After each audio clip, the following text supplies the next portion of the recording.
Avez-vous déjà regardé ce qui se cachait dans vos produits de beauté préférés? Je parie que non. Préparez-vous pour un choc car aujourd'hui nous allons plonger dans le monde caché et souvent effrayant des produits chimiques toxiques qui se cachent dans nos cosmétiques de tous les jours. Ce que nous allons révéler pourrait vous faire réfléchir à 2 fois avant d'acheter votre prochain rouge à lèvres ou mascara. Restez avec nous, vous ne voudrez pas manquer cette enquête révolutionnaire. N'oubliez pas de partager cette vidéo pour informer vos proches des dangers qu'ils encourent. Ensemble, nous pouvons exiger des produits de beauté plus sûrs. Pour vous fournir une analyse complète et approfondie, cette exploration captivante des produits chimiques dans les cosmétiques sera présentée en 2 parties distinctes. Sans plus tarder, allons-y pour la première partie. C'est parti! De plus en plus, de preuves scientifiques établissent un lien entre les produits chimiques mentionnés dans cette section et les problèmes de santé à long terme tels que le cancer et les troubles de la reproduction. Allons découvrir les principaux ingrédients et contaminants à éviter et les types de produits dans lesquels ils se trouvent. Le 1,4-dioxane, c'est le top 1 car ce composé est non répertorié sur les étiquettes des ingrédients. Le 1,4-dioxane est un contaminant lié au cancer que l'on trouve dans les produits qui produisent de la mousse comme le shampoing et le savon liquide, malheureusement non détectable par les applications d'identification des toxiques comme l'application INCI Beauty. La seule façon d'éviter le 1,4-dioxane est de se faire ces shampoings ou ces savons soi-même. Nous sommes principalement exposés à ces produits chimiques par inhalation ou par contact avec la peau. Malgré l'épreuve de réaction indésirable de la peau, des yeux et de la gorge à ces produits chimiques, ils continuent d'être autorisés et utilisés dans les produits pour les ongles. Utilisez les applications comme INCI Beauty pour les détecter. Vous avez en description le lien de la vidéo où j'explique comment marche l'application INCI Beauty. La benzophone et ses dérivés. La benzophone est utilisée dans les produits de soins personnels tels que les baumes à lèvres et les vernis à ongles pour protéger les produits de la lumière UV.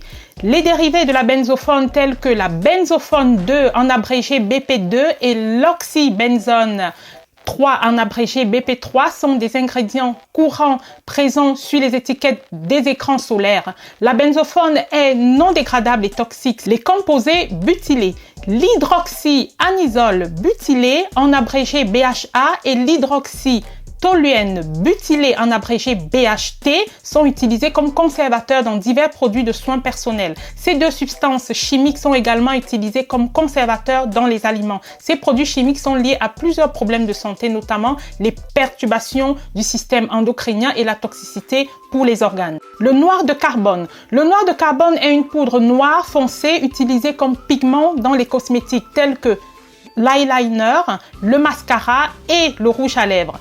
Le noir de carbone peut être mentionné sous différents noms sur les étiquettes des produits cosmétiques, mais le plus courant est Carbon Black. Il peut également apparaître sous le nom de CI 77266 ou alors Channel Black ou encore Acetylene Black, Furnace Black ou Thermal Black.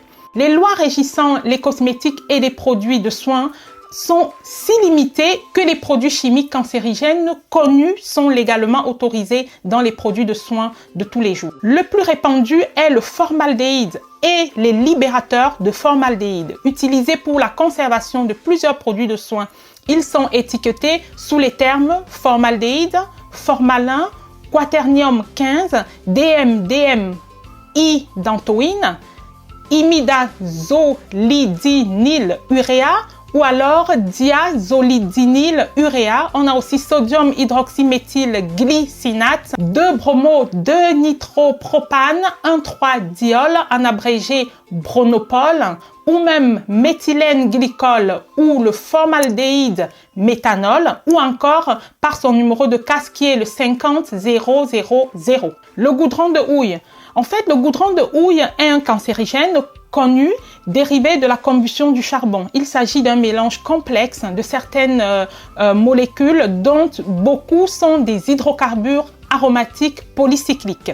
Ils sont étiquetés sous les termes de coal tar, goudron de houille ou par leur numéro de casse qui est le 800745-2. Les composés de l'éthanolamine. Les composés de l'éthanolamine sont étiquetés sous les sigles de MEA, DEA, TEA ou précédés de cocamide, loramide ou alors oléamide. Les composés de l'éthanolamine sont souvent utilisés dans les produits cosmétiques d'hygiène ou d'entretien ménager pour stabiliser le pH, agir comme émulsifiant ou aider à la formation de la mousse. Cependant, il est important de noter que certains composés éthanolamine peuvent réagir avec d'autres substances dans les produits cosmétiques pour former des nitrosamines qui sont des contaminants préoccupants en raison de leur potentiel cancérigène. Parlons maintenant des ingrédients éthoxylés. En fait, l'éthoxylation consiste à faire réagir de l'oxyde d'éthylène avec d'autres produits chimiques pour les rendre moins agressifs ou plus solubles. L'éthoxylation peut créer de petites quantités de 1,4-dioxane et laisser des résidus d'oxyde d'éthylène dans les produits. Voici comment ils peuvent être identifiés sur les étiquettes.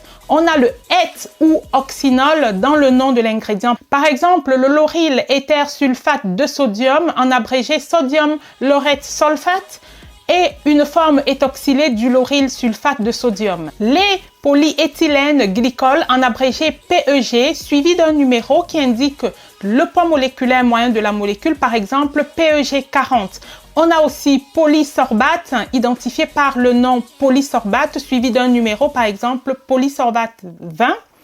On peut avoir aussi des ingrédients avec PEG et PPG, suivis d'un numéro, d'un nombre, par exemple PEG, PPG 18/18 diméthicone. On a les noms se terminant par ETH ou contenant ETH.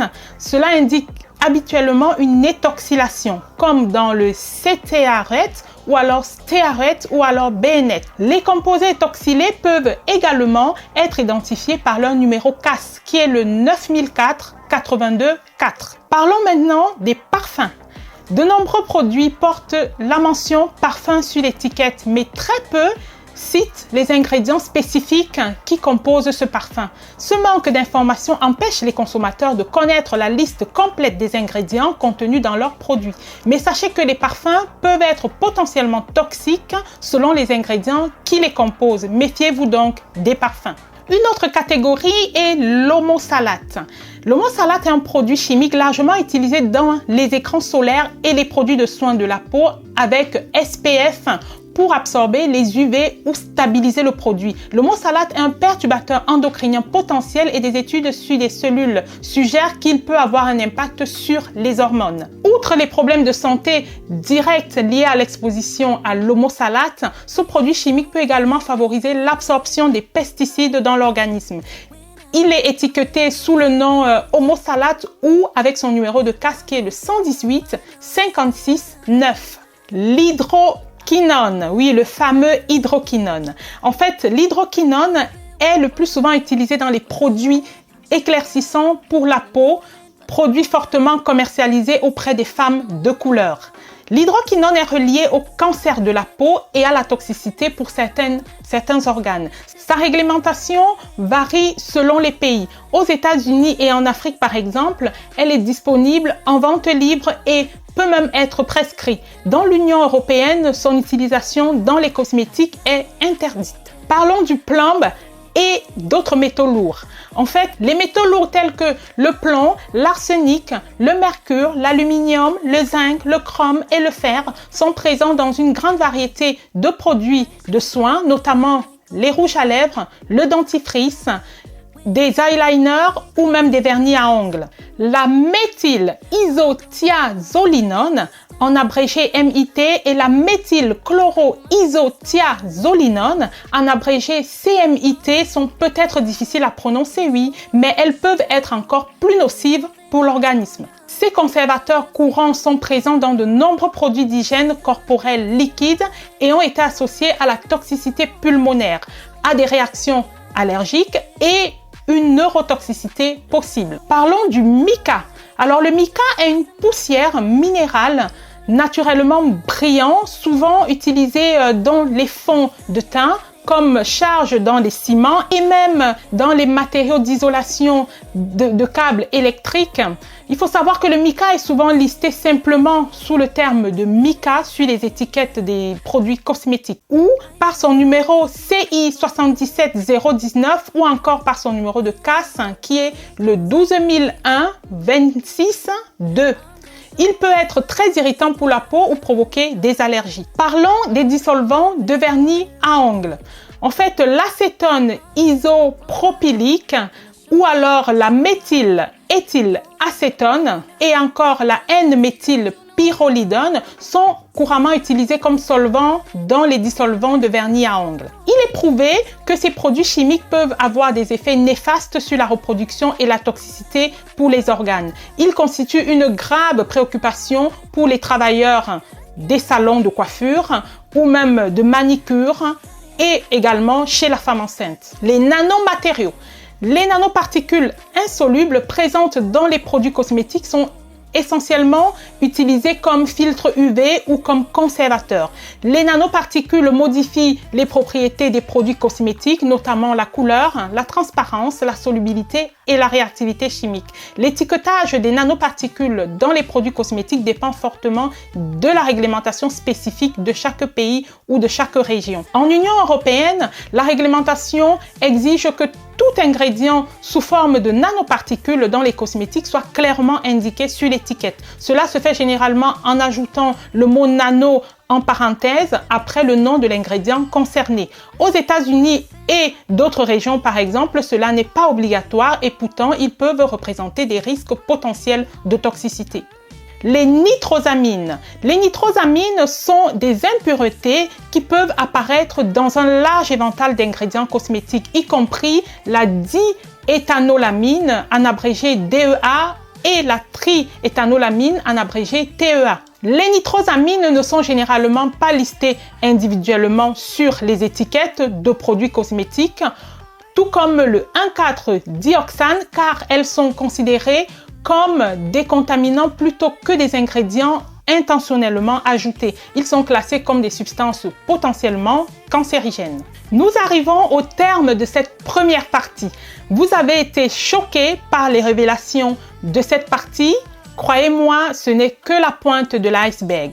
Dans la partie 2, nous allons plonger encore plus profondément dans les secrets des cosmétiques et découvrir d'autres vérités cachées qui vous attendent. Abonnez-vous, activez la cloche de notification et soyez prêts à être encore plus éclairés. La santé est notre bien le plus précieux et il est temps de prendre les bonnes décisions. Rejoignez-moi dans la partie 2 pour continuer cette enquête révélatrice.